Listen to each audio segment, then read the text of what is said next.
सहरो इसरार का सिलसिला खास, रोंगटे खड़े कर देने वाली दास्तान, कदम कदम एक मंजर हैरत अशां, लम्हा लम्हा रंग बदलते अतवार, गुनाह की दासियों की मस्तियां, हिर्सो हवस के पुजारियों के चमत्कार, एक पुर इसरार मूर्ति के हसूल की खातर होने वाले खौफनाक मार्के का अहवाल, एक चौंका देने वाली अछूती कहानी खबीस।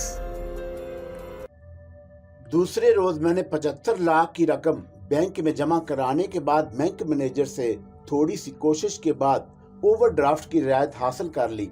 आबुद को जब मालूम हुआ कि मतलूबा रकम का बंदोबस्त हो गया है तो उसे बेइंतहा खुशी हुई।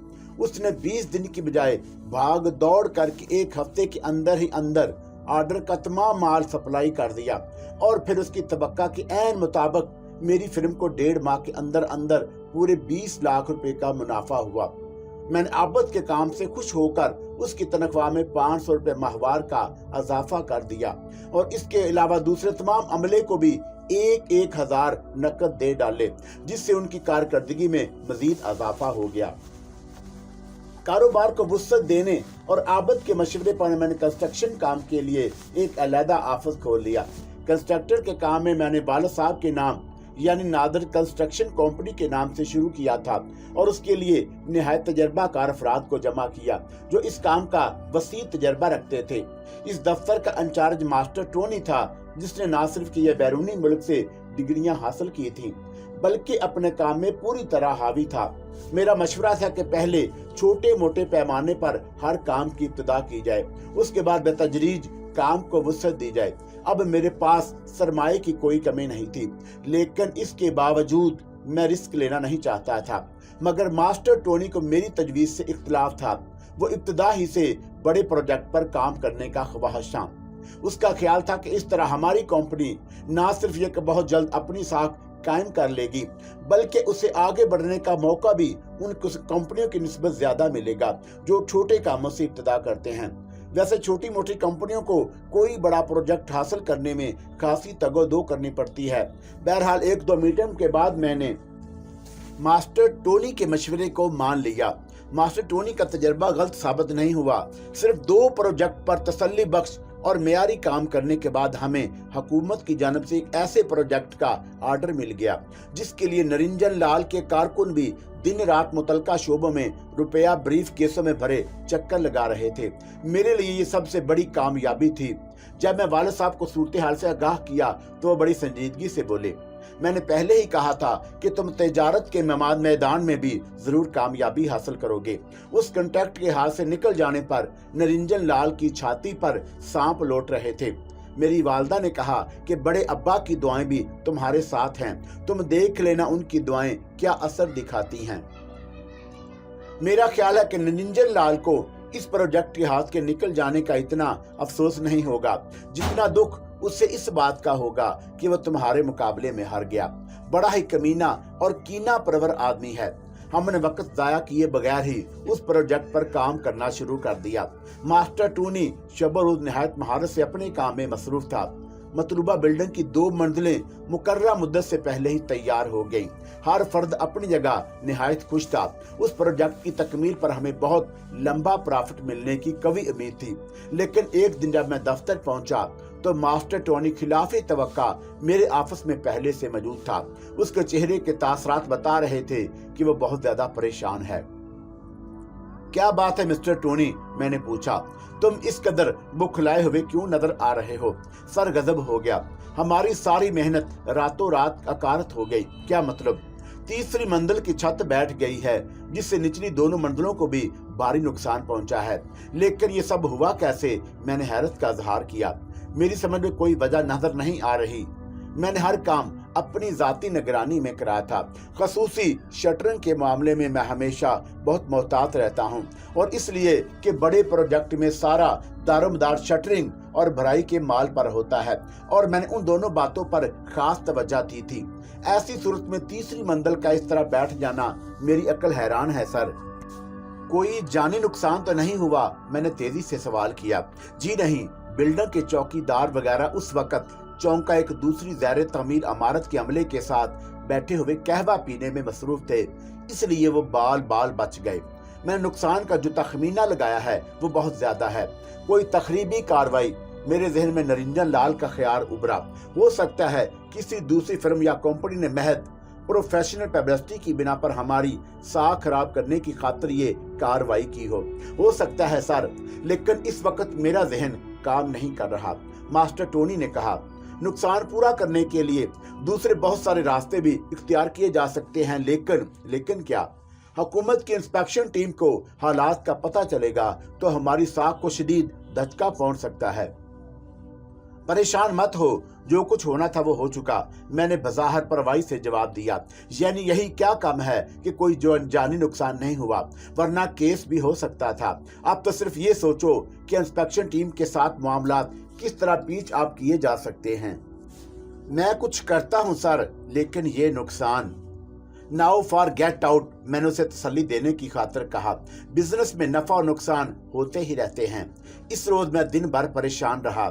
मैंने और मेरे साथियों ने भाग दौड़ करके इस बात का इंतजार कर लिया कि ये खबर अखबारात में ना आने पाए। इस काम के लिए हमें मुख्तलिफ ज़राए इख्तियार करने पड़े।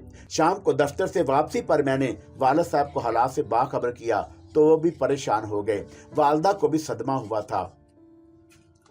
रात का खाना खाने के बाद अपनी ख्वाबगाह में चला आया।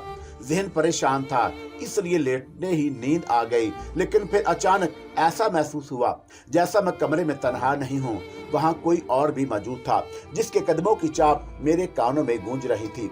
इस ख्याल से कि मुमकिन है वो वालदा या वालिद हों, मैंने कोई तवज्जो नहीं दी। लेकिन जब कदमों की चाप में तेजी आती गई तो मैंने पलट कर देखा और फिर मेरे दिल की धड़कन यकलख तेज हो गई।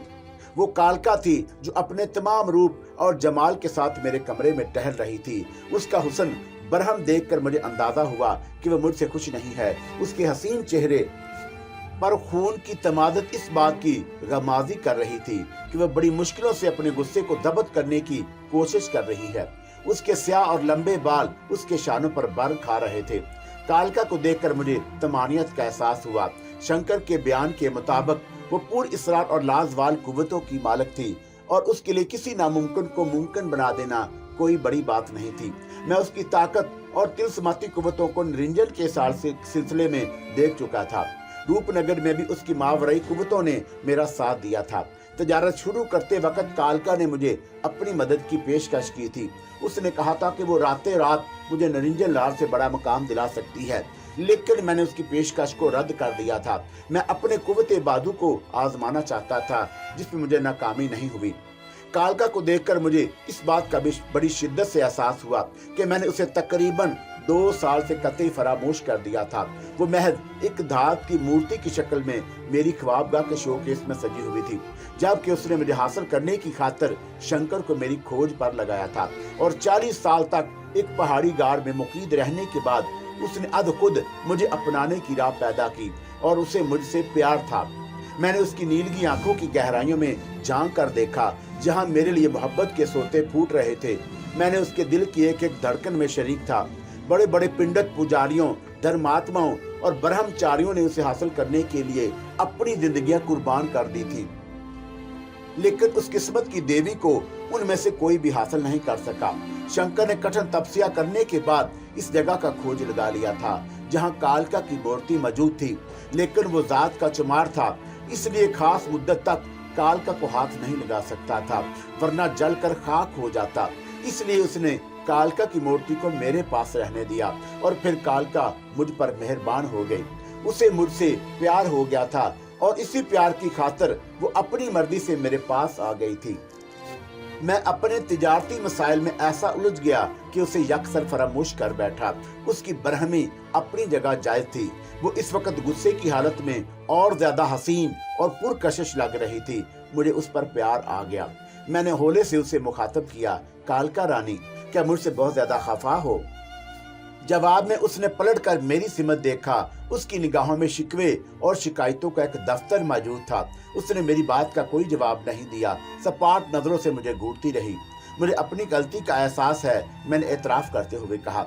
मसरूफियत की बिना पर मैं तुम्हारी तरफ से गाफिल हो गया था, चलो मुझे माफ कर दो। कालका ने कहा था कि वो बड़े बड़े सन्यासियों और भक्तों को ठुकरा कर तुम्हारे पास आई है। मुझे मालूम है इसके बावजूद तुमने मुझे अपने मन से निकाल दिया। ये गलत है, मैंने जल्दी से कहा। तुम्हारी शक्ति मन के अंदर का हाल भी जान सकती है। मेरे दिल की गहराइयों में झांक कर देखो, वहां तुम्हें अपने सिवा किसी और की सूरत नजर नहीं आएगी। मैं जानती हूँ, इसी कारण मैंने तुम्हें मामूली सा झटका देकर सोते में जगाने की कोशिश की है। कालका ने संजीदगी से कहा। क्या मतलब? तुम्हारी सपनों की तीसरी मंजिल मेरे एक ही इशारे पर बैठ गई, कालका ने शिकवा भरे लहजे में जवाब दिया। फिर प्यार भरी नजरों से मेरी आंखों में आंखें डालकर बोली, मुझे तुम्हें नुकसान पहुंचाते हुए दुख हुआ था, लेकिन मैं तुम्हें अपने आप से दूर नहीं देखना चाहती। मैं तुम्हारी दासी बनकर भी तुम्हारे पास रहने को तैयार हूं, परंतु सिर्फ इस शर्त पर कि तुम अपनी कालका से दूर रहने की कोशिश नहीं करोगे। मैंने कहा था कि तुम सुंदर हो, मुझे पसंद आ गए हो, इसलिए मैं तुम्हारे पास हूं, वरना जब चाहूं तुम्हें छोड़कर जा सकती हूं। नहीं, ऐसा मत करना, मैंने जल्दी से कहा। मैं वादा करता हूं कि आइंदा तुम्हें फरामोश नहीं करूंगा। हर लम्हा, हर पल तुम्हें अपने पास रखूंगा। मैं तुमसे दूर ही कब था? कालका का लहजा मैंने खेद हो गया, मुस्कुराकर बोली, तुम्हारा क्या ख्याल है? तुमने जो तरक्की हासिल की वो सिर्फ अपने बलपोते पर हासिल की। तुमने अपनी नादानी की धुन में हो। तुम जीवन में बड़ा नाम पैदा करने की शक्ति रखते हो, लेकिन मेरी महान कुव्वतों ने भी कदम कदम पर तुम्हारा साथ दिया। मैं समझा नहीं, तुम्हारा क्या ख्याल है भोलेनाथ? क्या उस रोज तुमने जो माया जोई में समेटी थी उसमें कालका का कोई हाथ नहीं था? ओह, गोया तुम गायबाना तौर पर मेरी मदद करती रही हो। हैरत से चौंकते हुए कहा, हाँ, मैं जब तक तुम्हारे पास हूँ हर कीमत पर तुम्हारी सहायता करती रहूंगी। तुम कहो या ना कहो, लेकिन मैं तुम्हें किसी मामले में दूसरों के मुकाबले में कम नहीं देख सकती। तुम एक बार हुक्म तो करके देखो, मैं तुम्हें आकाश की बुलंदियों तक ले जा सकती हूँ। कालका ने बड़ी मोहब्बत और अपनाइए से कहा, और मैं अपने मन से मजबूर हूँ, तुम्हें कभी निराश नहीं देख सकती। और वो जो तीसरी मंजिल बैठ गई है उसका क्या बनेगा? चिंता क्यों करते हो? जो नुकसान रातों रात हो सकता है वो रातों रात पूरा भी हो सकता है। कालका मैंने खेद अंदाज में मुस्कुराई। लेकिन वेकन छोड़ो और एक बात ध्यान में रखो, तुम्हारी कालका जितनी मेहरबान है उतनी ही नरमो नाजुक है। एक जरा सी ठेस लगने से उसका दिल कांच की तरह टूट कर चकनाचूर भी हो सकता है। अरे, फिर जब आशा निराशा में बदल जाए तो मनुष्य के सारे सपने टूट जाते हैं। वो जज्बाती निगाहों से मुझे देख रही थी। उसके याकूबती और तराशीदा होंठ बेदस्तूर मुतहरक थे। कालका ने जीवन में कभी हारना नहीं सीखा। वो तुम्हें भी आसानी से नहीं हारने देगी। और मैं तुम्हें क्या खोना चाहता हूँ, लेकिन वो तीसरी मंजिल। मैंने कहा ना, चिंता मत करो, सब ठीक हो जाएगा। वो मुस्कुराकर बोली, जो कुछ मास्टर टोनी की आंखों ने देखा वो एक सपना भी तो हो सकता है, मगर इसका हाल मैं भी अपनी आंखों से देख चुका हूँ। मैंने हैरत का इजहार किया। मैंने इसका तज़किरा अपने माँ बाप से भी कर दिया है।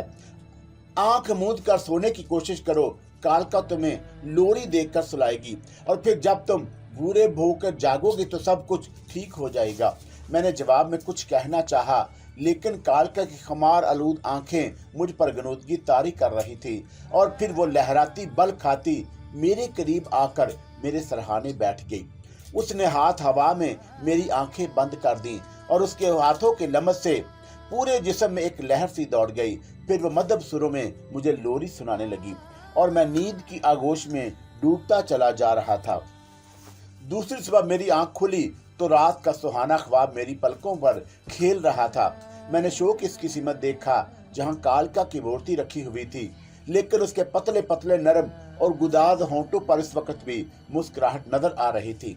मैं देगर जरूरियात और नाश्ते से फारिग होने के बाद दफ्तर पहुंचा तो मास्टर टोनी वहां पहले से मौजूद था। उसके चेहरे पर मुसर्रत और हैरत के मिले जुले तासरात नजर आ रहे थे।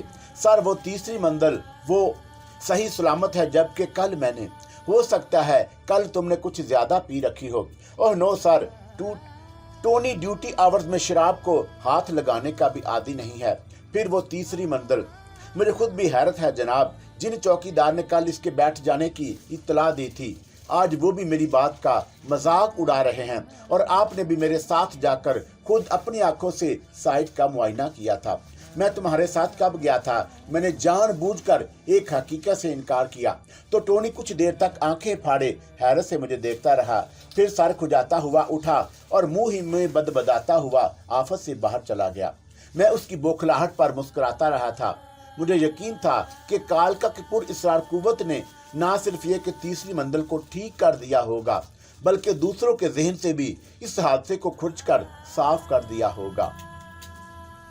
दोपहर 12 बजे तक मैं दफ्तर में बैठा कामों में मसरूफ रहा और फिर एक कॉल अटेंड कर रहा था कि नदीम सीटी बजाता हुआ दफ्तर में दाखिल हुआ। इशारे इशारे में हमारे दरमियान अलैक सलैक हुई। वो बेतकल्फी से कुर्सी पर बैठकर बदस्तूर सीटी पर कोई धुन अलापता रहा। कसीनो वाली मुलाकात से कोई 6 माह बाद वो अचानक मेरे दफ्तर में वारद हुआ था, जबकि मैंने उसे पता भी नहीं दिया था। वैसे मुझे उसे देखकर खुशी हुई। हर चंद के जिस रास्ते का मुसाफिर था और मैं और मेरे दरमियान ज़मीनों आसमान का फर्क था, लेकिन वो बहरहाल मेरा क्लास फेलो और दोस्त था और मुझे दोस्त की दोस्ती की गरज थी। उसके फेर से कोई सरोकार नहीं था, बल्कि एक जाविये से मैं उसका ममनून भी था। उस वक्त अगर अचानक मेरी और उसकी मुलाकात ना हुई होती तो शायद वो आर्डर सप्लाई ना कर पाता जिसमें मुझे 20 लाख का मुनाफा हुआ था। जितनी देर मैं फोन पर गुफ्तगू करता रहा वो मेरे दफ्तर की सजावट पर गौर करता रहा। फिर मैं फारिग हुआ तो उसने कहा, दफ्तर तो बहुत जोरदार बना रखा है। ये मेरा दफ्तर है। वालिद साहब के नाम से मैंने कंस्ट्रक्शन कंपनी का एक ऑफिस और खोल रखा है। ओह, वो चौंका। नादर कंस्ट्रक्शन कंपनी तुम्हारे वालिद की है? खैरियत, मैं उसका नाम सुन चुका हूँ, नदीम ने शोखी से कहा।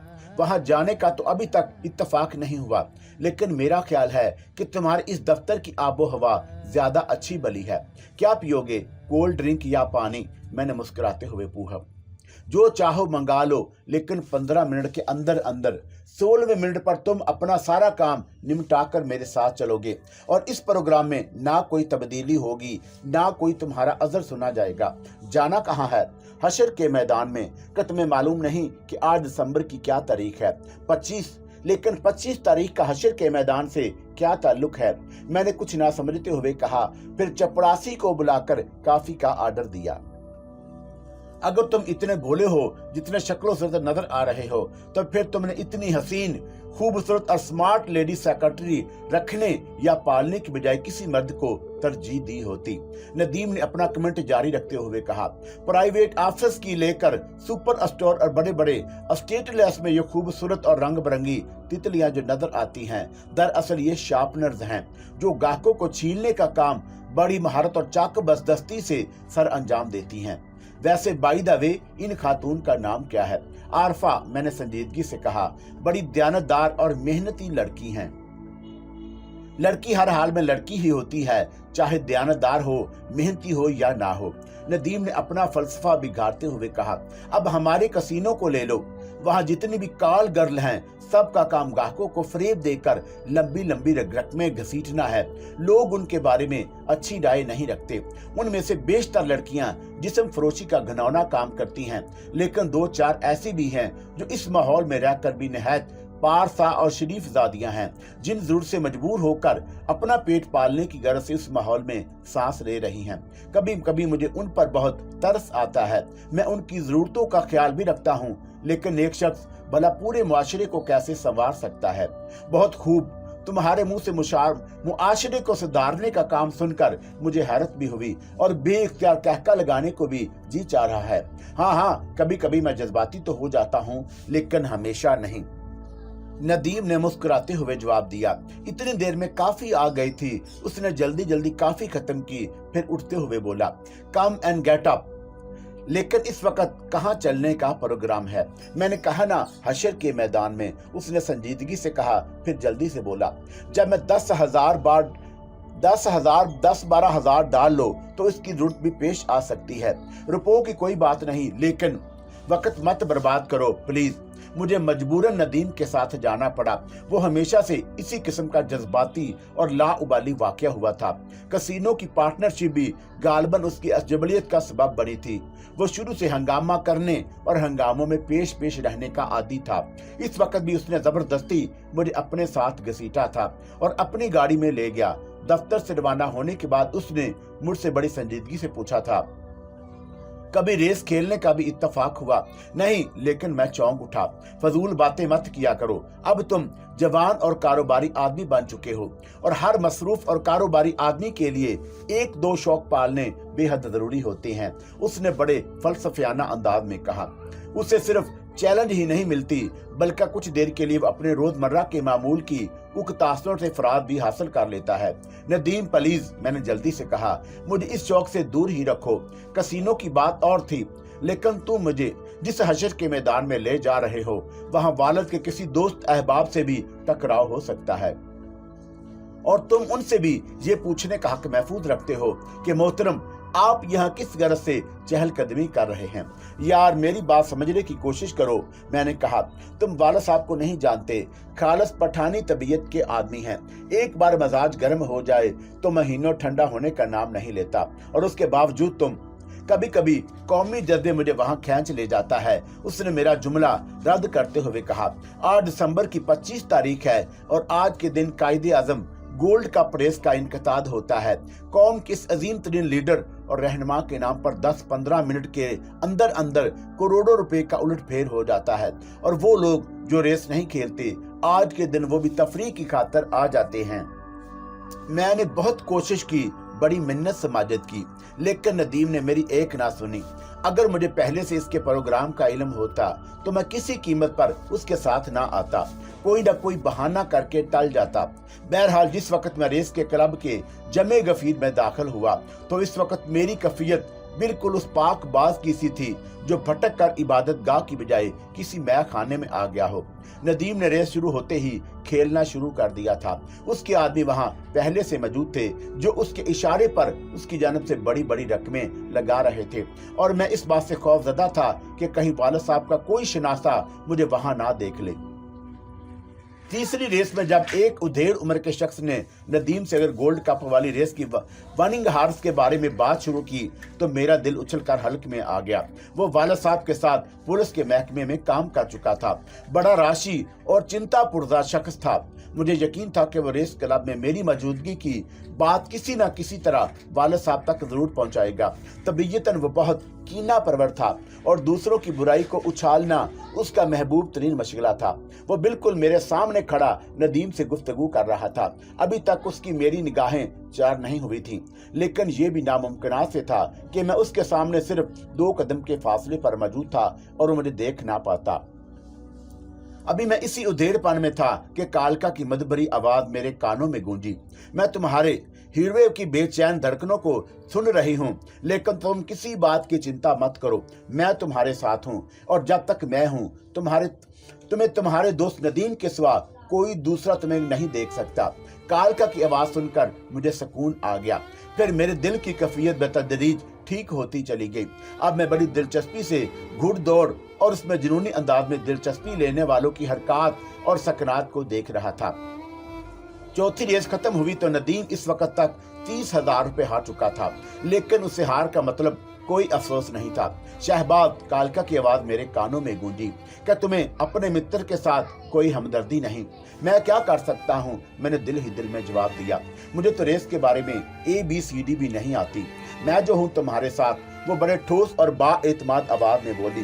तुम जिस घोड़े की तरफ इशारा करो वो हर कीमत पर अव्वल आएगा। मुझे कालका की पूरी इसरार कुव्वतों का अंदाजा था। जब 5वीं रेस में नदीम ने 2 नंबर के घोड़े पर 5,000 लगाने चाहे तो मैंने उसे रोकते हुए सरसरी तौर पर कहा, तुम्हारा क्या ख्याल है कि इस रेस में 8 नंबर का घोड़ा विन नहीं कर सकता? तुमने शायद बोल्ड पर इसके भाव को नहीं देखा। नदीम ने एक तजर्बाकार खिलाड़ी की तरह कहा, 10-10 के भाव के घोड़े इतनी आसानी से नहीं जीते, लेकिन अगर 8 नंबर जीत गया तो तुम्हारा नुकसान पूरा हो सकता है। रिस्क लेने में क्या हर्ज है? एक शर्त पर, नदीम ने मुस्कुराकर कहा, अगर 5,000 तुम भी लगाओ तो मैं तुम्हारी दोस्ती की खातिर ये रिस्क भी ले सकता हूँ। मैंने कतराने की कोशिश की, लेकिन कालका के गुस्साने पर मैंने जेब से 5,000 निकालकर नदीम के हवाले कर दिए।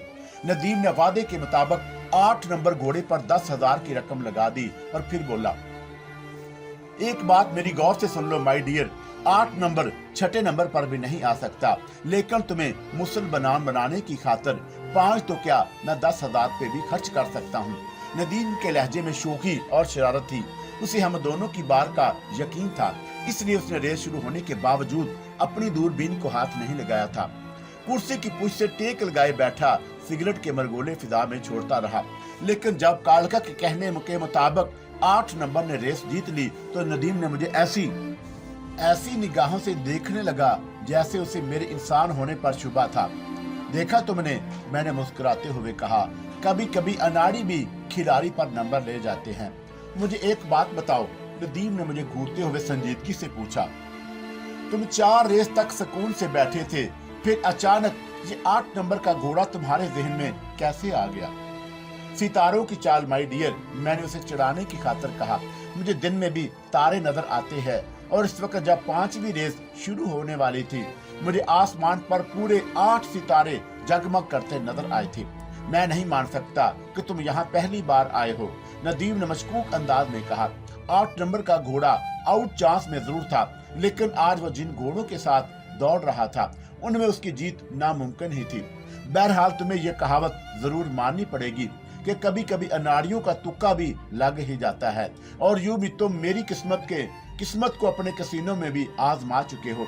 मैंने एक कमजोर सा जवाब पेश किया। बहरहाल मुझे अपनी जीत की इतनी खुशी नहीं थी जितनी इस बात की थी कि नदीम का नुकसान पूरा हो गया, और मुझे भी यही महसूस हो रहा था कि जुए के मामले में तुम बहुत खुशकिस्मत वाकया हुए हो, नदीम ने कहा। फिर मुझे घूरते हुए कहा, जिन लोगों को दिन में तारे नजर आने लगे फिर वो जिंदगी में कभी हार नहीं सकते। मेरी मानो तो तुम भी किसी कसीनो में पार्टनर बन जाओ, कहो तो तुम्हारे लिए बात करूं। थैंक्स, मैंने संजीदगी से जवाब दिया। मुझे बिजनेस से जो हासिल हो जाता है वही मेरे लिए जरूर से कुछ ज्यादा है। हो सकता है, नदीम ने कहा। कुछ लोग तुम्हारी तरह बहुत कनात पसंद होते हैं और कुछ लोग हम जैसे भी होते हैं जिनको ज्यादा से ज्यादा दौलतमंद बनने और रुपए कमाने की हवस रहती है। अब तुम शायद मुझसे मजाक कर रहे हो। बात मजाक की हो या संजीदगी की, लेकिन 7वीं रेस में एक बार फिर तुम्हें मेरी खातिर आसमान पर चमकते सितारों का शुमार करना पड़ेगा। नदीम सीरियस था। 7वीं रेस ही कायदे आजम गोल्ड कप रेस है, जो सीजन की सबसे बड़ी रेस शुमार की जाती है, और उस रेस में जीतने वाले घोड़े के मालिक को कप और इनाम की रकम देने की खातिर मुल्क की किसी बहुत ही बड़ी मशहूर शख्सियत को मदऊ किया जाता है, और इस सिलसिले में अखबारात या मजहबी रहनुमाओं की तरफ से कोई एहतजाज नहीं होता। मैंने हैरत से कहा, कायदे आजम के नाम के अलावा इस्माइलों के रूहानी पेशवा आगा खान का गोल्ड कप भी होता है, नदीम ने कहा। बल्कि खान दोन आगा अली शाह जो इस्माइल फिरके की 47वें इमाम थे, उन्हें तो घुड़सवारी का बेहद शौक था। बरतानिया की मशहूर डरबी रेस में उन्होंने मुतअद्दद इनाम हासिल किए हैं। किस किस के खिलाफ एहतजाज करोगे? मैंने कोई जवाब नहीं दिया। नदीम 6ठी रेस में गुम हो गया था। मुझे इस बात पर हैरत थी कि लोग अपने गाढ़े पसीने की कमाई इतनी बेदर्दी से रेस के घोड़ों पर बढ़ चढ़ कर लगा रहे थे। 6ठी रेस में किस्मत ने नदीम का साथ नहीं दिया। 7वीं रेस के आते ही उसने रेस की किताब मेरे सिमत बढ़ाते हुए कहा, इसमें तुम्हारे घोड़ों के नाम दर्ज हैं। लो, अब सरा तुम सितारों की चाल या तादाद देख कर बताओ कि आज कायदे आजम गोल्ड कप कौन सा घोड़ा उठा रहा है, और अगर इस बार भी मेरी पेशगोई दुरुस्त साबित हुई तो उस्ताद मान लोगे। मंजूर, उसने गर्मजोशी से मेरे हाथ पर हाथ रख कर कहा। मैंने रेस की किताब जिंदगी में पहली बार देखी थी। उसमें घोड़ों के नाम और नंबर के साथ जाकियों के नाम भी दर्ज थे। इसके अलावा भी बहुत सारी ऐसी बातें दर्ज थी जो कम अज कम मेरी समझ से बालातर थी। मैं यूं ही किताब हाथ में लिए उस पर नजर दौड़ाता रहा। नदीम मेरे चेहरे के तासरात को बहुत गौर से देख रहा था। पहले कसीनो वाली जीत और फिर मेरे बताए हुए घोड़े की जीत ने उसे यकीनन उलझन में डाल दिया था। वो मेरे बारे में न जाने क्या सोच रहा होगा। उसकी जगह मैं होता तो शायद मेरे भी वही तासरात होते जो उसके चेहरे से अयां थे। मेरा मुशाहदा था कि आम लोग इतने ज़ईफ़ुल एतकाद नहीं होते जितने जवारी और शादी ब्याह का हाल मालूम करने वाले होते हैं। सड़क पर बैठा एक मफलूकुल हाल नजूमी जो इल्म नजूम के अब्जद से भी वाकिफ नहीं होता, अपनी चरब जुबानी और लोगों की सादा लोही से दिन भर में अच्छी खासी रकम बटोर लेता है, जिनके बारे में उसकी पेशगोई का तुक्का लग जाता है और वो उसके मुतअद्दिद बन जाते हैं और ये समझ लेते हैं कि वो इल्मे गैब से भी वाकिफ है। ये भी नहीं सोचते कि जो शख्स खुद फुटपाथ पर बैठा है और अपनी किस्मत नहीं संवार सकता, वो भला दूसरों के बारे में क्या बताएगा। बहरहाल इस वक्त नदीम के दिल की जो कैफियत थी वो उसके चेहरे से अयां थी। मैं खुद को ऐसा पोज कर रहा था जैसे वाकई कोई पहुंचा हुआ आदमी हो। तुम इस रेस में 4 नंबर के घोड़े पर रकम लगाने के बारे में सोच रहे हो, क्यों? मैंने कालका के तमाम सूरत हाल मालूम करने के बाद नदीम से सवाल किया तो वो चौंक उठा। हाँ, मैं इनकार नहीं करूंगा, नदीम ने संजीदगी से जवाब दिया। वैसे 5 नंबर का घोड़ा भी चांस में है। मेरी मानो तो किसी एक राय पर कायम रहो, या फिर मैंने जानबूझकर अपना जुमला अधूरा छोड़ दिया और खला में यूं घूरने लगा जैसे वाकई सितारों की गर्दिश के बारे में गौर कर रहा हूं। तुम खामोश क्यों हो गए? नदीम ने पूछा। तुम्हारी पसंद क्या है? बात मेरी पसंद या नापसंद की नहीं, बल्कि सब कुछ साइतों का उल्ट फेर है। मैंने अपनी दस्ती घड़ी पर एक नजर डाली, फिर उंगलियों पर यूं ही कुछ शुमार करते हुए बोला, मेरी मानो तो तुम 4 और 5 को जमा करके 9 नंबर पर किस्मत आजमाई कर लो। 9 नंबर? नदीम ने एक लम्हे कुछ सोचा, फिर मुस्कुराकर बोला, 9 नंबर तो इस रेस में कोई चांस नहीं बनता। मैं तुमसे 10-10 हजार की बट कर सकता हूँ। तुम्हारी मर्जी, मैंने संजीदगी से कहा। तुम जो चाहो वो घोड़ा खेलो, लेकिन जीतेगा बहरहाल 9 नंबर। निकालो 10 हजार। क्या मतलब? मैं चाहता हूं कि जो अंजाम भी बनूं दोनों का एक ही हो। मैंने कालका के मशवरे पर 10 हजार रुपये निकाल कर नदीम के हवाले कर दिए। रेस शुरू होने में 5 मिनट बाकी थे और अवले नंबर 6 भाव में खुल रहा था, जबकि 4 और 5 नंबर दोनों बुक ऐसी के भाव में थे कि उसके बावजूद लोग उन्हीं 2 नंबरों पर घोड़े पर लंबी लंबी रकमें लगा रहे थे। नदीम ने मजबूरन 9 नंबर के घोड़े पर मेरी और अपनी रकम मिलाकर दाव लगा दिया। फिर जब रेस खत्म हुई और 9 नंबर अव्वल पर आया तो नदीम ने बेइख्तियार मुझे लिपटा लिया और बड़ी गर्मजोशी से बोला, मान गए उस्ताद, तुम्हारी सितारों की चाल को मानना पड़ेगा। हम रेस कोर्स से वापस रवाना हुए तो रास्ते भर नदीम इस बात पर जोर देता रहा कि मैं उसके साथ बिजनेस पार्टनर बन जाऊं। उसने ना जाने मेरे बारे में क्या राय कायम कर रखी थी। बहरहाल मैं इतना जरूर महसूस कर रहा था कि वो कम से कम जुवे के बारे में मुझे मुकद्दर का सिकंदर जरूर समझ रहा था, और मैंने उसकी बात से खुलकर इनकार करना इसलिए पसंद नहीं किया कि वो फिर पंजे झाड़कर मेरे पीछे पड़ जाता। शुरू ही से वो कुछ ऐसी ही तबीयत का मालिक था। जो बात उसके दिमाग में समा जाए उसका निकलना आसान नहीं होता था। चुनाचा मैंने उसे वक्ती तौर पर जान छुड़ाने के लिए वादा कर लिया और उसके मशवरे पर फुर्सत से गौर करूंगा। रास्ते में कालका ने भी मुझे यही मशवरा दिया था कि मैं नदीम की पेशकश कबूल कर लूं। वो अपने पुर इसरार कुव्वतों के जरिए हमें करोड़पति बना सकती थी। उसने ये भी कहा था कि नदीम कारोबारी एतबार से मेरे हक में ज्यादा कार आमद हो सकता है, लेकिन मैंने उसकी बात मानने से इनकार कर दिया तो वह कदरे खफगी से बोली, मैं महसूस कर रही हूँ कि तुम मुझसे खिंचे खिंचे रहने लगे हो। बात समझने की कोशिश करो जाने मन। मैंने उसे प्यार से मुखातब किया। मुझे मालूम है कि तुम मेरी हमदर्द हो। तुमने हर मौके पर मेरी मदद की। मैं तुम्हारा एहसानमंद हूँ। मुझे कभी उम्मीद है कि जब भी मेरे ऊपर कोई आड़ा वक्त आया तुम ही मेरे काम आओगी, लेकिन मैं अभी अपनी कुव्वते बादू को आजमाना चाहता हूँ। तुम्हारी मर्जी, लेकिन इतना ध्यान में रखना कि समय अगर एक बार बीत जाए तो वापस नहीं आता। कालका ने सपाट लहजे में कहा और फिर इस तरह अचानक खलाब चौंक कर खला में घूरने लगी जैसे उसे कोई अहम चीज नजर आ गई हो। उसका चेहरा गुस्से से तप कर दहक उठा था। उसकी हसीन और कुशादा पेशानी पर आड़ी तिरछी लकीरों का जाल फैल कर गहरा होता जा रहा था। ये पहला मौका था जब वो मुझे जागने में नजर आई थी। नदीम ने मुझे मेरे दफ्तर पर ड्रॉप किया। मुझे 2 अटेंडर पढ़ने थे, कुछ जरूरी काम भी निपटाने थे। नदीम से हाथ मिलाने के बाद मैं लिफ्ट के जरिए अपने ऑफिस में पहुंचा। कालका कुछ दूर मेरे साथ आई थी, फिर नजरों से उज्जल हो गई। इससे बेशतर कि वो किसी गहरी सोच में गर्क नजर आई थी। फिर जब मैंने दरवाजा खोलकर अपने दफ्तर में कदम रखा तो मैं भी चौंके बगैर ना रह सका। शंकर, जिसे मैं अपनी मसरूफियत में उलझकर यकसर फरामोश कर बैठा था, इस वक्त मेरे दफ्तर में एक कुर्सी पर आलती पालती मारे बैठा था। वो तनहा नहीं था, उसके साथ एक पिंडोत्रमा शख्स और भी था जिसने गेरवे रंग की चादर जिस्म पर लपेट रखी थी। उसके गले में मुतअद्दिद मालाएं झूल रही थीं। क्या कालका की उलझन का सबब भी शंकर था? मेरे जहन में यह ख्याल तेजी से उभरा। फिर मैं अपनी कुर्सी पर बैठा तो शंकर ने अपने गलीद होंठों पर एक नागवार मुस्कुराहट बखेरते हुए हस्बे साबक नाग में मिनमनाते हुए कहा, पहचाना महाराज, मैं शंकर हूँ, तुम्हारा मित्र। उसके लहजे में अपनी बर्तरी और तंज शामिल था। उसके साथ बैठा हुआ पिंडत, जिसका सर घुटा हुआ था और जिसने अपने माथे पर सफेद रंग की 3-4 लकीरें खींच रखी थी, मुझे ऐसी चुभती हुई नजरों से देख रहा था जैसे मेरे दिल का हाल पढ़ने की कोशिश कर रहा हो। खासा हट्टा कट्टा पिंडत नजर आ रहा था, लेकिन उसके चेहरे पर तारी गंभीर संजीदगी इस बात की गवाही कर रही थी कि उसने जिंदगी के तजर्बों का निचोड़ हासिल करने की खातिर उम्र का एक तवील अरसा गुजारा है। उसकी आंखों में एक किस्म की मकनातीसी कशिश थी जो दूसरों को सहरज़दा करने की कुव्वत रखती थी।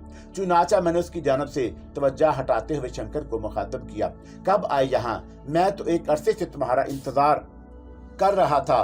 तुम शायद भूल रहे हो कि मैं अपनी शक्ति के जोर से मन का भेद भी जान सकता हूँ।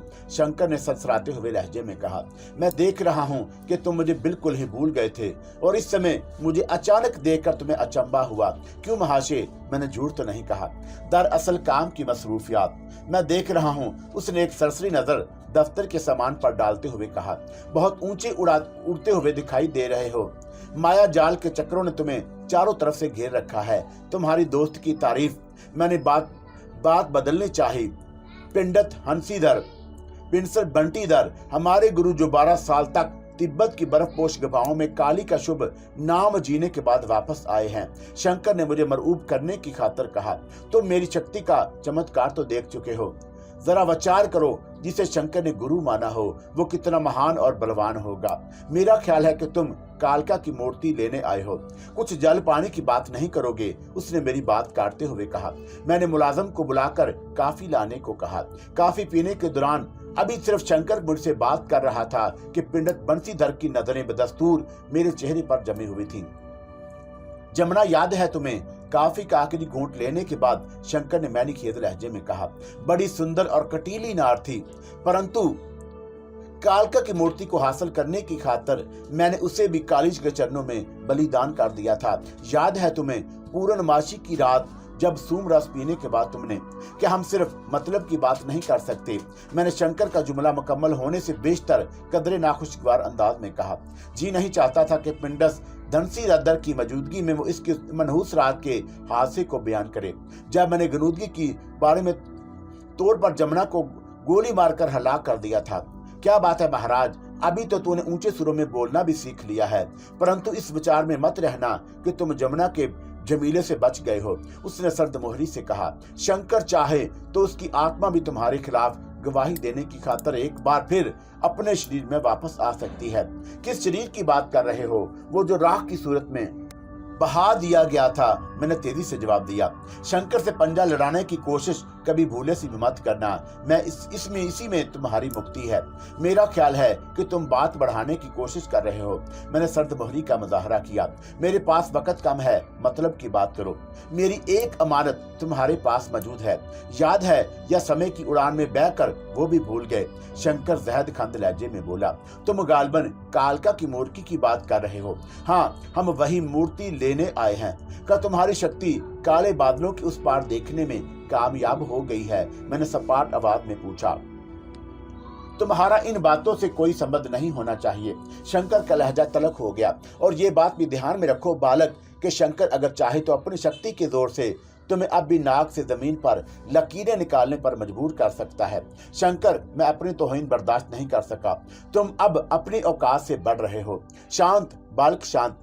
पिंडत बंसीधर ने पहली बार गुफ्तगू में हिस्सा लेते हुए कहा, हम यहाँ तुमसे कोई युद्ध करने के कारण नहीं आए हैं। तुमने शंकर को जो वचन दिया था उसके अनुसार कालका रानी की पुत्र मूर्ति हमारे हवाले कर दो, फिर हमारा और तुम्हारा कोई झगड़ा नहीं रहेगा। मुझे अपना वादा याद है और मैंने पूछा भी यही था, लेकिन तुम शायद भूल रहे हो कि रूपनगर में तुम्हारी पुलिस लाकअप की लोहे की सलाखें पिघल कर मोम बन गई थी। शंकर ने कदरी ऊंची आवाज में कहा, तुम तो केवल गोश्त पोश्त के बने हुए हो। तुम क्या चाहते हो? मैंने शंकर को तेजी से घूरा। मैं तुम्हें यह बताना चाहता हूँ महाशय कि तुम धरती पर रेंगने वाले कीड़ों के अनुसार हो। हवा में उड़ने का ख्याल मन से निकाल दो, वरना शंकर की एक फूंक ही तुम्हारे लिए बहुत होगी, क्या समझे? उसने मेरा मज़ाक उड़ाने की कोशिश की। अगर मैं इस वक्त रूपनगर में होता तो जहां पंडितों की अक्सरियत थी, तो मैं उसकी बकवास को पीकर खामोश हो जाता, लेकिन इस वक्त मुझसे ज़ब्त ना हो सका। मैंने जवाब में उसे कहर आलूद निगाहों से घूरते हुए सख्त लहजे में कहा, शंकर, शायद तुम्हें भी इस वक्त इस बात का एहसास नहीं कि तुम जात के महज एक चमार हो और इस वक्त एक साहिब हैसियत आदमी के दफ्तर में बैठे हो, जो अगर चाहे तो तुम्हें अपने मुलाजमों के जरिए उठवा कर बाहर सड़क पर भी बिठवा सकता है। तुम्हारे आदमी और शंकर को हाथ लगाने की हिम्मत करेंगे। उसने बेपरवाही से मुस्कुराते हुए जवाब दिया, तुम शायद मुझे हंसाने की कोशिश कर रहे हो। मेरी मानो तो जमुना वाले हादसे को हमेशा याद रखना। शंकर की शक्ति और उसकी जुबान से निकले हुए तुम पहले भी कई बार देख चुके हो। मैं चाहूं तो तुम अब भी बड़ी अदालत के सामने वही बयान देने पर मजबूर हो जाओगे जो मैं चाहूंगा। शरीर तुम्हारा अपना होगा, लेकिन तुम्हारी खोपड़ी, तुम्हारे विचार और तुम्हारी जुबान पर शंकर का कब्जा होगा। तुम मुझे ब्लैकमेल करने की धमकी दे रहे हो। मेरा चेहरा गुस्से से सुर्ख हो गया। ब्लैकमेलिंग क्या होती है ये एक चमार को क्या मालूम, वो बल खाकर बोला। मैं तो केवल इतना जानता हूँ कि सच हमेशा सच ही रहता है और जो लोग कानून के कटहरे में खड़े होकर सच उगल देते हैं वो फांसी के फंदे पर भी लटक सकते हैं। जमुना का शरीर राख हो चुका है, लेकिन ये मत भूलो कि उसकी आत्मा अब भी जिंदा है, जो इस चमार के इशारे पर तुम्हारे शरीर पर भी कब्जा जमा सकती है और फिर होगा वही जो वो चाहेगी। शंकर, पंडित बंसीधर ने एक बार फिर गुफ्तगू में हिस्सा लेते हुए शंकर को मुखातब किया, धीरज से काम लो बालक, अभी हमारे पास बहुत समय है। तुम अपना हिसाब किताब बाद में भी चुकता कर सकते हो। इस समय तो हमें पुत्र कालका की मूर्ति की बात करनी है। बंसीधर के तेवर भी मुझे कुछ ठीक नजर नहीं आ रहे थे। मेरा खून पूरी तरह जोश मार रहा था। मैंने बड़े अरमानों से वाला साहब के एक दरीना ख्वाब को पूरा करने की खातिर दिन रात मेहनत की थी और मुकाबले का इम्तिहान पास करने के बाद पुलिस की मुलाजमत इख्तियार की थी, लेकिन मुझे वो मुलाजमत भी शंकर ही की वजह से छोड़नी पड़ी थी और इस वक्त भी वही मनहूस और मकरूज शख्सियत मेरे दफ्तर में बैठी मुझे एक कमजोर और मफलूज शख्सियत साबित करने की कोशिश कर रही थी। मेरे तन बदन में लावा उबल रहा था। मेरे दिल में फौरी तौर पर यही ख्याल उभरा कि मुलाजमों को आवाज दूं और शंकर और पंडित भरनीधर को धक्के देकर दफ्तर से बाहर फेंकवा दूं, या फिर मेज पर रखा हुआ पेपर वेट उठाकर इतनी कुव्वत से शंकर को मारूं कि उसकी खोपड़ी पाश पाश होकर रह जाए। लेकिन अभी मैं अपने इरादों पर अमल करने के बारे में सोच ही रहा था कि कालका की सरगोशी मेरे कानों में उभरी। बुद्धि से काम लेने की कोशिश करो, तुम नहीं जानते, लेकिन मैं देख रही हूँ कि शंकर के मन में इस समय खोट ही खोट भरा हुआ है। वो तुम्हें गुस्सा दिलाकर पंडित बंसीधर से लड़वाना चाहता है। कोई खास वजह? मैंने दिल ही दिल में कालका से सवाल किया। तुम बंसीधर को नहीं जानते, उसे शिव शंकर महाराज का आशीर्वाद हासिल है, बहुत पहुंचा हुआ पंडित है, कालका ने कहा। धीरे से शिव शंकर और काली को राम करने के कारण बरसों भूखा रहकर जाप किया है, लेकिन शंकर मुझे बंसीधर से क्यों लड़वाना चाहता है? मन में खोट भरा हुआ हो तो मनुष्य को किसी करवट सुख नहीं मिलता। शंकर मेरी मूर्ति को हाथ नहीं लगा सकता, इसलिए वो बंसीधर को साथ लाया है। उसे इस बात का शुबा भी है कि शायद तुम्हारी मैं सहायता कर रही हूँ। क्या वो अपनी ज्योतिष विद्या या सिफली के गंदे इमल के जरिए असलियत नहीं जान सकता? नहीं, वो मेरी शक्ति से टकराने का सपना भी नहीं देख सकते, लेकिन वो ये भी नहीं चाहता कि मेरी मूर्ति तुम्हारे पास रहे। क्या बंसीधर तुम्हारी पुर इसरार और मावराई कुव्वतों से फायदा उठा सकता है? मैंने बेचैनी से दरियाफ्त किया। कल क्या होगा इसके चक्कर में मत पड़ो, ये समय इन बातों का नहीं है, कालका ने संजीदगी से कहा। मेरी मानो तो बात बढ़ाने की बजाय मेरी मूर्ति को उनके हवाले कर दो, लेकिन मैं तुम्हें एक लम्हे को भी इस बात की चिंता मत करो। कालका अपनी बात की धनी है, किसी तरह शंकर को टालने की कोशिश करो, वरना क्या वो अपने गंदे और नापाक अमल के जरिए मुझे किसी मुसीबत में मुब्तला कर देगा। मैंने पूछा, क्या जमुना की रूह मेरे जिस्म पर कब्जा जमा कर मेरी जुबान से अपने कत्ल होने का राज उगलवा सकती है? तुम जंतर मंतर और सिफली के बारे में ज्यादा नहीं जानते हो, इसलिए समय बर्बाद ना करो और मेरा कहा मानो और मेरी मूर्ति पंडित बंसीधर के हवाले कर दो। लेकिन तुम्हारी मूर्ति परेशान मत हो, कालका की आवाज बोली। तुम्हारे घर के जाने की जरूरत नहीं पड़ेगी। मैं इस समय तुम्हारे सामने रखी लोहे की अलमारी में मौजूद हूँ। नफसियाती तौर पर मेरी नजर उस अलमारी की जानब बढ़ गई। मेरे दफ्तर में बाहर खुलने वाली खिड़की के साथ पाखे से लगी हुई थी। मुझे अच्छी तरह याद था कि मैंने कालका की मूर्ति को अपनी ख्वाबगाह के शोकेस से कभी बाहर निकाला था। फिर वो दफ्तर में किस तरह पहुंच गई। अभी मैं सोच ही रहा था कि पिंडस बंसीधर की आवाज उभरी। वो मुझसे मुखातब था। बालक, किस विचार में गुम हो? मैं सोच रहा हूँ कि शंकर की बात का क्या जवाब दूं। मैंने शंकर को घूरते हुए कहा, ये मेरे ऑफिस में बैठा मुझे ब्लैकमेल करने की कोशिश कर रहा है। ये मूर्ख है। बंसीधर ने तेजी से कहा, कालका रानी के बारे में जज्बाती हो रहा है। तुम इसकी बात पर ध्यान दो। ठीक है। मैं शंकर को बदस्तूर घूरते हुए अपनी कुर्सी से उठा। अगर तुम कहते हो तो मैं कालका की मूर्ति उसके हवाले किए देता हूँ। फिर मैंने लोहे की अलमारी खोली। कालका की मूर्ति वहां मौजूद थी। मैंने उसे धड़कते हुए दिल से उठाया। मेज पर वापस आया तो शंकर के चेहरे का तनाव खत्म हो चुका था। वो किसी नदीदा बच्चे की मानद मूर्ति को देख रहा था। पिंडत बंसीधर की आंखें भी मूर्ति पर जमी हुई थी। उसकी निगाहों में एक मखसूस चमक नजर आ रही थी। इसे उठा लो शंकर। मैंने बज़ाहिर बड़ी बेपरवाही का मुजाहरा किया। मुझे तुम्हारी इस मूर्ति से कोई सरोकार नहीं है। नहीं, शंकर बोला, जब करो मौजूद हो तो मुझे जैसे को पहले करने की क्या जरूरत है। पिंडत बंसीधर कुछ देर तक कालका की मूर्ति को इस अंदाज में देखता रहा जैसे उसे अपनी कुव्वत बेनाई पर शुबा हो। फिर उसने हाथ बढ़ाकर मूर्ति को उठाकर चूम लिया। उसके होंठों पर फातहाना मुस्कुराहट रक्स कर रही थी। फिर वो जाने के लिए उठे तो मैंने शंकर को मुखातब करते हुए कहा, एक बात अच्छी तरह ज़हन नशीन कर लो, ये रूपनगर नहीं है। दोबारा अगर मुझसे कभी मिलना तो अपनी हैसियत का ख्याल जरूर रखना।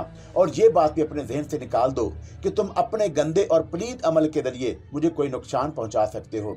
जवाब में शंकर का चेहरा सुर्ख हो गया। उसकी आंखों में शैतानी कुव्वत का जुनून रक्स शुरू हो गया। उसके होंठ मुतहरक हो गए। शायद वो कोई मुझे नुकसान पहुंचाने की खातिर किसी मंत्र का जाप शुरू कर चुका था। लेकिन पिंडत बंसीधर ने तेजी से हाथ उठाकर उसे रोकते हुए बड़ी संजीदगी से कहा, नहीं शंकर, नहीं, तुमने अपने मन में जो सोचा है वो इस समय पूरा नहीं होगा। मैं समझा नहीं गुरुदेव। शंकर ने हैरत का इजहार किया तो पिंडत बंसीधर ने मैनी खेत से मेरी जनब देखते हुए कहा, तुम बड़े भागवान हो बालक। शंकर अभी गुप्त अंधेरों में दूर तक देखने का आदी नहीं हुआ है। इसके लिए उसे अभी बहुत सारे जाप करने होंगे। धूनी नुमाकर मंडल में आलती पालती मारकर बैठना होगा। मनुष्य को कोई शक्ति प्राप्त करने के कारण कठिन तपस्या करनी पड़ती है। सोना इतनी आसानी से तो कुंदन नहीं बन जाता, बड़े पापड़ बेलने पड़ते हैं। मनुष्य तब कहीं जाकर वो अंधेरों में देखने के काबिल होता है। परंतु मैं देख रहा हूँ कि उस परछाई को जो तुम्हारी रक्षा करने के लिए तुम्हारे सर पर मंडला रही है, क्या तुम उस परछाई का कोई तोड़ नहीं कर सकते? मैंने यूं ही संजीदगी से कहा, समय समय की बात है बालक। बंसीधर ने अपना निचला होंठ चबाते हुए जवाब दिया, मैं देख रहा हूं कि इस परछाई की वजह से तुम्हारा पलड़ा भारी पड़ रहा है, लेकिन हमेशा ऐसा नहीं होगा। और फिर वो वहां रुका नहीं। शंकर को साथ आने का इशारा करके लंबे लंबे डग बढ़ता दफ्तर से चला गया और मैं उस परछाई के बारे में सोचने लगा जिसने बंसीधर को भी शशदर कर दिया था। फौरी तौर पर मेरे जहन में कालका का ख्याल उभरा। उसने मुझसे अहद किया था कि वह हर सूरत में मेरी मदद करती रहेगी। कालका, मैंने बड़ी हसरत से उसे आवाज दी, तुम मेरा साथ छोड़कर तो नहीं जाओगी? कालका को अपना वचन याद है। उसकी मानूस आवाज मेरे कानों में गूंजी, निराश मत हो, मैं जीवन के हर मोड़ पर तुम्हारी सहायता करती रहूंगी। तुम जब भी मुझे आवाज दोगे अपने से बिल्कुल बहुत करीब पाओगे। बंसीधर और शंकर मिलकर भी तुम्हारी कालका की महान शक्ति का मुकाबला नहीं कर सकते। तो फिर तुम मेरे दुश्मनों के कब्जे में क्यों चली गई? मैंने शिकवा किया। केवल इसलिए कि वो तुम्हारा पीछा छोड़ दें। मैं तुम्हारे पास रहती तो वो तुम्हें बराबर कष्ट पहुंचाने की कोशिश करते रहते। पिंडत बंसीधर ने किसी परछाई का जिक्र किया था। मैंने अपना तजस्सुस दूर करने की खातिर पूछा, क्या वो तुम ही थी? मेरी एक बात मानोगे? उसने मेरे सवाल को नजरअंदाज करते हुए कहा, कहो। शंकर और पिंडत बंसीधर से हमेशा चौकन्ना रहना। ये दश्त तुम्हें नुकसान पहुंचाने से बाज नहीं आएंगे। वो तुम्हारी मूर्ति ले गए हैं। अब मेरे और उनके दरमियान भला क्या दुश्मनी हो सकती है? तुम्हारे भविष्य में क्या लिखा है ये तुम नहीं जानते। क्या मेरी कालका रानी भी मुझे इसके बारे में कुछ नहीं बताएगी? मैंने बड़े प्यार से उसके तस्वर को मुखातब किया। समय का इंतजार करो, कालका ने संजीदगी से जवाब दिया। और फिर मेरा बिजनेस असिस्टेंट आबद अंदर दाखिल हुआ तो मैं उसके साथ कारोबारी बातों में मसरूफ हो गया, लेकिन मैं अपने दिल के एक नरम गोशे में कालका की मोरकी के हाथ से निकल जाने की कसक भी महसूस कर रहा था। मेरा बिजनेस रोज अफसा तरक्की कर रहा था और मैंने अपने दफ्तर के अमले के साथ हमेशा दोस्ताना सलूक रवा रखा और इसके अलावा ये पॉलिसी भी वादे कर रखी थी कि हर काम में होने वाले कुल मुनाफे की रकम का 10वां हिस्सा मुसाफी तौर पर अमले में तकसीम कर देता था। यही वजह थी कि वह हर काम में बड़ी दिलचस्पी का मुजाहरा करते थे। सर, मिस्टर टोनी बड़े जज्बाती अंदाज में मुझे बता रहा था कि अगर लक ने हमारा साथ दिया तो ना सिर्फ ये कि हमें अपनी तवक्कात के कहीं ज्यादा मुनाफा होगा, बल्कि निरंजन लाल की सारी हवा निकल जाएगी। एक बात का हमेशा ख्याल रखना मिस्टर टोनी, मैंने संजीदगी से कहा, प्रॉफिट का मार्जिन कम ही क्यों ना हो, लेकिन हमारे मटेरियल में कभी किसी इदारे को शिकायत का मौका नहीं मिलना चाहिए। मैं आपका मतलब समझ रहा हूं सर, आप इस सिलसिले में मास्टर टोनी पर भरोसा कर सकते हैं। फिर इससे पहले कि हमारे दरमियान कोई और बात होती, इंटरकॉम का बर्जर बोर उठा। मैंने रसूल उठाते हुए माउथ पीस में कहा, सुबह से अब तक मिस्टर नदीम का 4 मरतबा फोन आ चुका है। दूसरी जानब से आरफा की आवाज उभरी। तुमने क्या जवाब दिया? आपके हुक्म के मुताबिक मैंने नदीम को यही बताया है कि आप आउटडोर जॉब पर निकले हुए हैं। गुड, तुमने अच्छा किया। लेकिन सर, वो आपके दोस्त आरफा कुछ कहते कहते रुक गई। कोई खास बात? मैंने वजाहत चाही तो आरफा ने कहा, वो जरूरत से कुछ ज्यादा ही मॉडर्न मालूम होते हैं, मुझसे मुस्तकिल फ्री होने की कोशिश कर रहे हैं। डोंट वरी, मैंने जल्दी से कहा, दरअसल वो बड़े बाप का बेटा है, इसलिए बहुत आजाद ख्याल वाकया हुआ है, मैं उसे समझा दूंगा। वैसे अगर तुमको नदीम की कोई बात नागवार गुजरी हो तो मैं उसके लिए माजरत ख्वाह हूँ। थैंक यू सर, आरफा ने जवाब देने के साथ ही सिलसिला मुंतकिल कर दिया। तुम्हें अपने ऑफिस के सिलसिले में कोई प्रॉब्लम तो नहीं है? मैंने मास्टर टोनी से पूछा। मुझे कोई प्रॉब्लम नहीं है सर, लेकिन क्या? मैंने टोनी के खामोश हो जाने की वजह से वह खामोश होने की वजह जानना चाही तो वह कुर्सी पर पहलू बदल कर बोला, मैंने अपने कुछ जरियों से मालूम किया है सर, हमारा रेट निरंजन लाल के मुकाबले में कम है, लेकिन निरंजन लाल एक नंबर का चीप आदमी है। वो इस काम को हासिल करने की खातिर, हमारी कंपनी को बदनाम करने की खातिर कोई भी घटिया से घटिया कदम उठा सकता है। मैं यकीन से कुछ नहीं कह सकता, लेकिन सर, अगर ये टेंडर्स के हाथ से निकल गया तो वह सुकून की नींद नहीं सो सकेगा। एक बार फिर इंटरकॉम का बर्जर बोल उठा। इस बार आरफा ने मुझे अली की आमद के बारे में इत्तला दी। मोहसिन अली किसी जमाने में एक एयर कंपनी से वाबस्ता था, लेकिन फिर किसी मकानी कार्रवाई के बाद उसे मुलाजमत से बरतरफ कर दिया गया था। तालीम याफ्ता और मेहनती नौजवान था, इसलिए मुलाजमत से निकाले के जाने के बाद उसने हार्डवेयर और सेंट्री के साजो सामान को कमीशन एजेंट के तौर पर मुख्तलिफ कंपनी को सप्लाई करने का काम शुरू कर दिया था। 4 पैसे पैदा कर लेने के बाद वो अक्सर ऐसे तामीराती सामान को बड़ी तादाद में खरीद कर स्टोर भी कर लिया करता था, जिसकी कीमत बढ़ने का इम्कान होता। चुनाचा अगर कंस्ट्रक्शन कंपनी उसे लिस्ट कर रखा था, उसकी वजह से सबसे बड़ी सहूलत यह थी कि तामीर से मुतल्लक बेशतर सामान वो बर वक्त सप्लाई कर दिया करता था और इदारों को मुख्तलिफ डीलरों के पास चक्कर लगाने की परेशानी से निजात मिल जाती थी। उसके रेट भी चौंका मार्केट के मुकाबले में मुनासिब होते थे, इसलिए उसने बहुत कम वक्त में खासी तरक्की कर ली थी और वो अजीर और ताजर दोनों के काम करता था। पहली बार जब वो मेरे पास आया तो मुझे इस बात का इल्म था कि वो निरंजन लाल के लिए भी काम करता है, लेकिन मार्केट में चौंका उसकी साख बनी हुई थी, इसलिए मैंने भी उसे अपने इदारे के लिए अनलिस्ट कर लिया।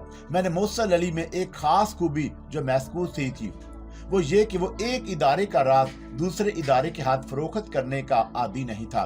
उस वक्त चौंका मास्टर टोनी भी मौजूद था, इसलिए मैंने आरफा से कहा कि वो मोहसिन अली को अंदर भेज दे। 2 मिनट बाद ही मोहसिन अली अपनी रवायती मुस्कुराहट चेहरे पर बखेरे ऑफिस में दाखिल हुआ। उसने अपने सीधे हाथ में एक चर्मी ब्रीफ केस पकड़ रखा था। मेरा इशारा मिलने के बाद वो मेरे सामने वाली कुर्सी पर मास्टर टोनी के साथ ही बैठ गया। और सुनाओ मोहसिन अली, मैंने कारोबारी अंदाज में पूछा। आजकल मार्केट का क्या हाल है? बाकी तो सब ठीक ठाक है, लेकिन ये इतला पूरी मार्केट में बड़े जोर शोर से गर्दिश कर रही है कि सीमेंट की बोरी की रेट में इजाफा होने वाला है, और अगर ऐसा हुआ तो दूसरे आइटम भी यकीनी तौर पर मुतासर होंगे। मोहसिन अली ने संजीदगी से कहा, कंस्ट्रक्शन कंपनी ने अभी से हिफ्ज़े मातकद्दम के तौर पर सीमेंट स्टॉक करना शुरू कर दिया है। ये इतला मैंने भी सुन रखी है, मास्टर टोनी ने मुझसे कहा। फिर मोहसिन अली से मुखातब होकर बोला, क्या तुम्हारे पास सीमेंट का स्टॉक मौजूद है? मेरा मतलब है कि हो सकता है कुछ दिनों बाद हमें बड़ी मिकदार में सीमेंट की जरूरत पेश आए। मुझे अंदाजा है, मोहसिन अली ने मैंने खेत अंदाज में मुस्कुराते हुए कहा।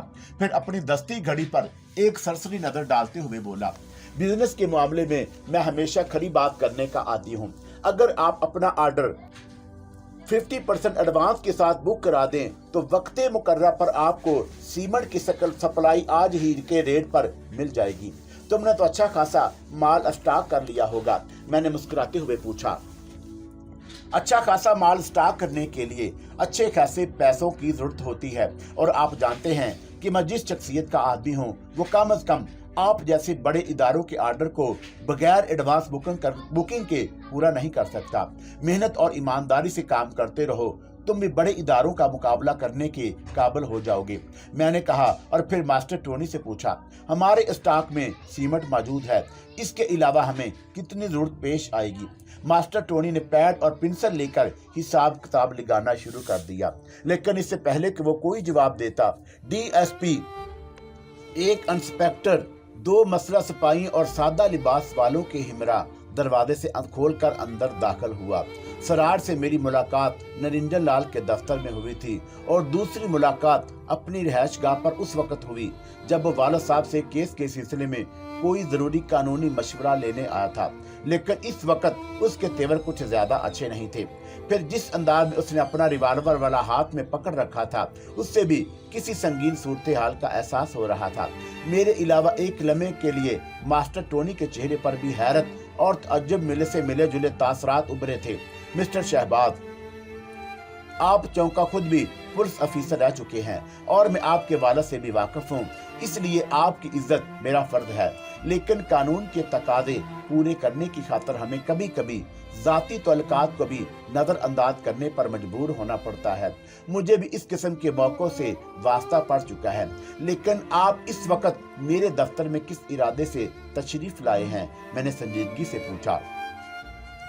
आप मिस्टर मोहसिन अली को कब से जानते हैं? फराज ने मेरे सवाल को नजरअंदाज करते हुए खुश्क लहजे में सवाल किया। इसके साथ जो इंस्पेक्टर और कांस्टेबल आए थे, उन्होंने मोहसिन अली और मास्टर टोनी को कवर कर रखा था। मुझे वो सिचुएशन कुछ अजीब सी लग रही थी। फिर मैंने संभल कर जवाब दिया, मिस्टर मोहसिन अली से मेरी मुलाकात नादर कंस्ट्रक्शन कंपनी के क़याम के अमल में आने के बाद हुई थी। अंदाजन कितना अरसा हुआ? तकरीबन 1.5-2 साल। क्या आप जानते हैं कि मोहसिन अली के मौजूदा कारोबार से पहले क्या करते थे? डीएसपी सराज ने बदस्तूर तीखे अंदाज में पूछा। सुना है ये किसी एयर कंपनी से वाबस्ता थे। ठीक सुना आपने, सराज ने कहा। और आपकी इतला के लिए ये भी अर्ज कर दूं कि ये एयर हवाई कंपनी में बतौर परसर काम करते थे, और मौसूफ को मनशियात स्मगलिंग के सिलसिले में मुलाजमत से बरतरफ किया गया था। हो सकता है, लेकिन मेरी इतला है कि आप मिस्टर मोहसिन के जरिए हीरोइन की स्मगलिंग का कारोबार कर रहे हैं। डीएसपी सराज ने मेरा जुमला काटते हुए तेजी से कहा। उसके लहजे में एक फर्जशनाद और ईमानदार अफीसर की काट मौजूद थी।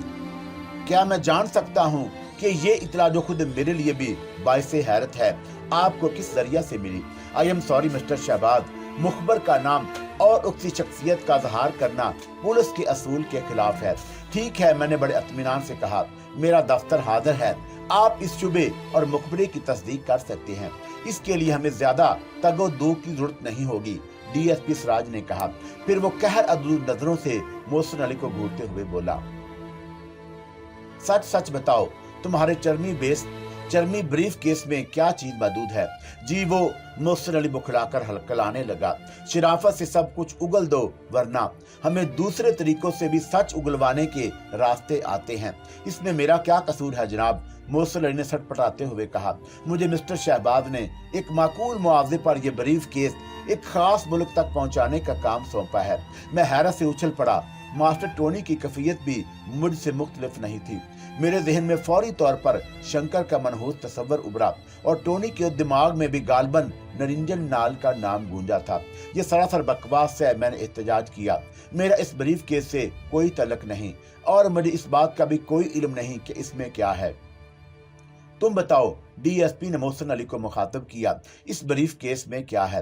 हीरवन, आपको यकीन नहीं आता तो इसे खोलकर चेक कर लें, लेकिन मैं बेकसूर हूं। मोहसिन अली ने बड़ी कामयाब अदाकारी करते हुए कहा। मुझे इस काम के लिए मिस्टर शहबाज ने मजबूर किया था और अगर मैं पकड़ा ना जाता तो ये मेरा पहला फेरा होता। मोहसिन अली ने इस कदर संजीदगी से झूठ बोला था कि मैं भी गड़बड़ा कर रह गया। मेरे जहन में मास्टर टोनी के कहे हुए वो जुमले गूंजने लगे जो उसने कुछ देर बेशतर निरंजन लाल के बारे में कहे थे। शंकर का तस्वर भी निरंजन लाल के नाम के साथ गलत मलत हो रहा था। फिर जब डीएसपी सिराज ने ब्रीफ केस खोला तो उसके और मोहसिन अली के चौंकने की बारी थी। पुलिस इंस्पेक्टर और सादा लिबास वाले भी हैरत भरी नजरों से उस ब्रीफ केस को देख रहे थे, जिसके अंदर हर तरह खंगालने के बावजूद सवाए कारोबारी अमूर के मुतल्लक मुख्तलिफ कंपनीज के आर्डर के सिवा और कुछ बरामद नहीं हो सका था। खास तौर पर मोहसिन अली की आंखें इस तरह फटी की फटी रह गईं जैसे वो कोई ख्वाब देख रहा हो। तुमने तो कहा था इस ब्रीफ केस में हीरवन है। सराज ने करख्त लहजे में पूछा। कहाँ गई वो हीरवन? मैं खुद भी भला क्या कह सकता हूँ जनाब। मोहसिन अली बुरी तरह बौखला गया। अपनी मजीद तसल्ली और इत्मीनान के लिए पुलिस वालों ने इस ब्रीफ केस का बुखिया उधेड़ कर भी हर तरह अपना इत्मीनान कर लिया।